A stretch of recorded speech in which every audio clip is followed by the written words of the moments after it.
Salam sejahtera Malaysia, denyut nadi suara rakyat bergema di channel ini. Saya mulakan dengan terus kepada perkongsian tentang produk transfer factor. For Life Transfer Factor boleh meningkatkan imun badan anda sehingga 473% kekuatan imun badan untuk melawan penyakit. Bagi anda yang ada masalah penyakit kencing manis, darah tinggi, 3 serangkai, buasir, gout, penyakit saraf, penyakit kelamin, penyakit perempuan, kanser, apa saja penyakit yang melibatkan kerana sebab imun badan lemah, rendah, rosak, semua itu memerlukan transfer factor kerana ianya adalah produk saintis boleh meningkatkan imun badan sehingga lebih 400% kekuatan imun badan. Okey, imun badan yang kuat boleh menyembuhkan kita dengan imun melawan penyakit. Ini telah diterima oleh KKM, ada hologram, diterima oleh hospital-hospital dan doktor-doktor di seluruh dunia. Ya, jadi jangan risau. Ini bukan scammer. Mana ada scammer tunjuk muka? Mana ada scammer tunjuk muka? Come on lah. Logik sikit, geng. Okey. Bagi anda yang marah saya tunjuk produk ni dalam video saya, lantak korang lah. Sebab ramai orang memerlukan. Anda tak memerlukan, tak apa, tak kisah. Tapi ada orang sedang berdoa untuk mau sembuh. Kalau itu bukan anda, just diam-diam. Okey, kita nak kongsi benda yang anda suka pula. Okey, anda tak suka produk, kita kongsi pula benda yang anda suka tentang Rafizi Ramli. Rafizi akhirnya membuka bicara dengan mendedahkan apa guna kekal dalam kabinet jika hilang kebebasan bersuara. Wow, apa guna kekal di kabinet kalau tidak ada kebebasan bersuara? Lebih kurang begitulah. Rafizi Ramli berkata tidak ada sebab untuk dia terus kekal dalam kabinet sekiranya jawatan itu mengorbankan hak untuk dia bersuara dan menyatakan pandangan sendiri. Apa sebenarnya yang sedang terjadi? Ini memang sungguh luar biasa. Banyak tanda tanya, banyak teka-teki. Bercakap dalam episod pertama, audio siar terbarunya yang berhenti menteri malam tadi, Rafizi berkata dia hanya akan menjadi seorang menteri tempang sekiranya memilih untuk kekal dalam kerajaan selepas tewas kepada anak Perdana Menteri Nurul Izzah Anwar dalam pemilihan jawatan timbalan Presiden PKR baru-baru ini. Beliau berkata, saya tak mahulah berada dalam kabinet jika itu bermakna pandangan saya disekat atau saya tidak dibenarkan untuk berbeza pandangan, kata Rafizi. Beliau menambah, saya tidak mahu berada dalam situasi saya diminta supaya jangan merajuk, buat kerja sahaja untuk parti.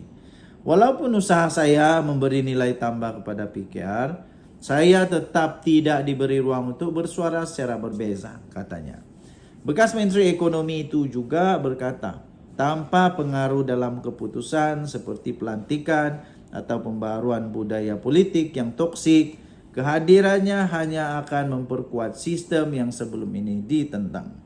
Dia menekankan bahawa penyertaan Nurul Izzah dalam pemilihan parti jelas mendapat restu Anwar sebagai Presiden PKR dan memberi isyarat bahawa tokoh terbabit tidak lagi meletakkan keyakinan terhadap kepimpinannya sebagai timbalan Presiden parti serta Menteri Ekonomi. Tambah anak kelahiran Terengganu itu terus memegang jawatan menteri selepas kalah dalam pemilihan hanya akan menjejaskan Kementerian Ekonomi kerana penjawat awam akan melihatnya kehilangan legitimasi sekaligus menjejaskan keberkesanan dasar dan program kementerian. Mandat itu penting untuk menjayakan agenda reformasi ekonomi. Kalau hilang mandat, maknanya ide dan pandangan kita telah ditolak, katanya lagi. Tinggalkan komen anda, apa pendapat anda? Denyut nadi suara rakyat bergema di channel ini. Bye-bye. Salam sejahtera, selamat pagi tuan-tuan dan perempuan yang dihormati sekalian. Okey, tanpa membuang masa, saya terus saja berkongsi dahulu produk Transfer Factor for Life yang boleh meningkatkan imun badan sehingga 437% kekuatan imun badan. Bagi anda yang ada masalah darah tinggi, kencing manis, buah pinggang, 3 serangkai, gout, masalah saraf, masalah lelaki, masalah perempuan, banyak lagi masalah-masalah lain. Penyakit di dunia ini yang disebabkan oleh imun badan yang lemah, yang teruk, yang sudah jadi bodoh, Inilah jawapannya untuk meningkatkan imun badan supaya imun badan sendiri boleh menolak melawan penyakit tersebut. Produk ini produk bukan sembarangan, ini produk saintis ya. Ada hologram diterima oleh KKM dan produk ini adalah produk yang terbaik di dunia, ada laporan saintis diterima oleh doktor-doktor dan hospital-hospital di seluruh dunia. Ini yang terbaik. Bagi anda yang ada masalah, telepon saya segera. Baik, penyelewengan dana sukuk lebuh raya, SPRM panggil 20 saksi. Ini merupakan satu perkembangan terbaru. Selama 20 saksi akan dipanggil oleh SPRM, Suruhanjaya Pencegahan Rasuah Malaysia, pada minggu depan. Minggu inilah tu. Bagi meneruskan siasatan berhubung dakwaan penyelewengan dana sukuk pembinaan lebuh raya di Lembah Kelang. Ketua Pesuruhjaya SPRM Tan Sri Azam Baki berkata, antaranya termasuklah memanggil semula saksi yang sebelum ini telah memberikan keterangan kepada Suruhanjaya itu. Beliau berkata, langkah itu bagi mendapatkan maklumat lanjut mengenai dana bernilai jutaan ringgit, sekaligus melengkapkan kertas siasatan dalam tempoh 2 bulan. Setakat ini katanya, pasukan penyiasat sedang meneliti pelbagai dokumen, termasuk dokumen bank yang perlu dianalisis serta merakam keterangan daripada kaki tangan bank bagi mengesahkan kandungan dalam pernyataan bank, katanya kepada Buletin TV3 pada hari ini. Namun beliau menjelaskan bahawa tidak ada keperluan untuk menjalankan penggeledahan baru atau memanggil semula tokoh-tokoh korporat bergelar Tan Sri yang dikaitkan dengan kes itu. Catatan SPRM sebelum ini telah merakam keterangan tokoh korporat yang terbabit sebanyak 3 kali bersama pasukan taktikal. Susulan syak wujud pemilikan senjata dan aset dikaitkan dengan dana yang diseleweng. SPRM setakat ini telah menyita aset bernilai 141 juta di Malaysia yang berkaitan dengan kes berkenaan dan sedang mengesan aset asing bernilai 15 juta ringgit Malaysia. Okey, tuan-tuan dan puan-puan yang dihormati sekalian. Kita berharap SPRM mampu untuk menangkap mereka yang menyeleweng, mereka yang merosak negara ini. Kita berdoa semoga SPRM dapat menjalankan tugas mereka dengan sebaik mungkin.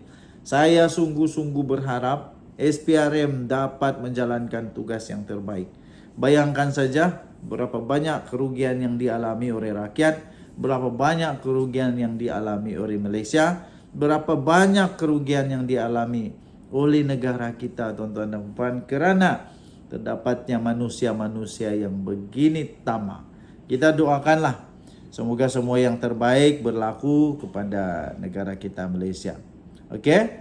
Nah, jadi kerana itu bagi anda yang ada apa perasaan mau makan songlap duit dan apa dan sebagainya, hentikanlah.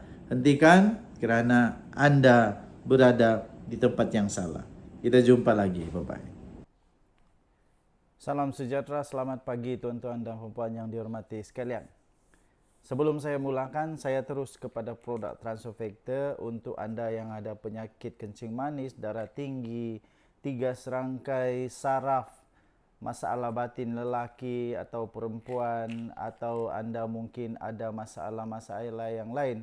Apa saja penyakit yang anda hadapi kerana imun badan yang lemah, ini mungkin jawapannya. Transofactor adalah satu produk saintis yang boleh meningkatkan imun badan kita sehingga 437% kekuatan imun badan. Ramai orang takut saya ni scammer. Scammer apanya tuan-tuan dan puan-puan? Mana ada scammer pernah tunjuk muka dekat video? Logiklah sikit. Okey, so ini bukan scammer, ini betul-betul. Ada bukti saintis, ada banyak bukti-bukti saintis, kajian-kajian telah dilakukan. Okey, bagi anda yang sangat memerlukan sahaja ya, sangat memerlukan, anda telefon saya akan layan anda. Okey? Baik, kita teruskan. Rafizi Ramli akhirnya membuat satu kenyataan yang ditunggu-tunggu oleh seluruh rakyat Malaysia tentang penubuhan parti baru. Perlu atau tidak untuk beliau menubuhkan parti baru, itu adalah satu persoalan yang cukup besar. Tapi hari ini tuan-tuan dan puan-puan, Rafizi akhirnya tampil dan memberikan jawapan.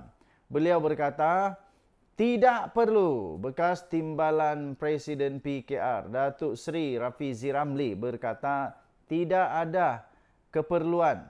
Beliau lihat tidak ada keperluan untuk menubuhkan parti baru selepas beliau gagal mempertahankan jawatan dalam pemilihan PKR sebelum ini. Ahli Parlimen Pandan itu menjelaskan, keutamaan bagi negara sekarang bukan untuk menubuhkan satu lagi parti baru. Saya setuju. Saya setuju. Tapi untuk kestabilan politik dan membiarkan kerajaan yang ada pada ketika ini untuk meneruskan fungsi dan tugasnya di dalam mentadbir negara Malaysia. Beliau berkata, pada pandangan saya, sebenarnya saya tak rasa negara atau rakyat perlu satu lagi parti baru dalam masa terdekat. Dia bukan sangat soal atau minat atau tak, dia kata. Tapi sebabnya ialah paling penting negara dan masyarakat. Beliau terus berkata, kita kena kekalkan kestabilan kerajaan.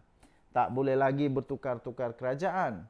Jadi, biarlah kerajaan yang ada terus memerintah kerana kuasa akan kembali kepada rakyat dalam pilihan raya akan datang.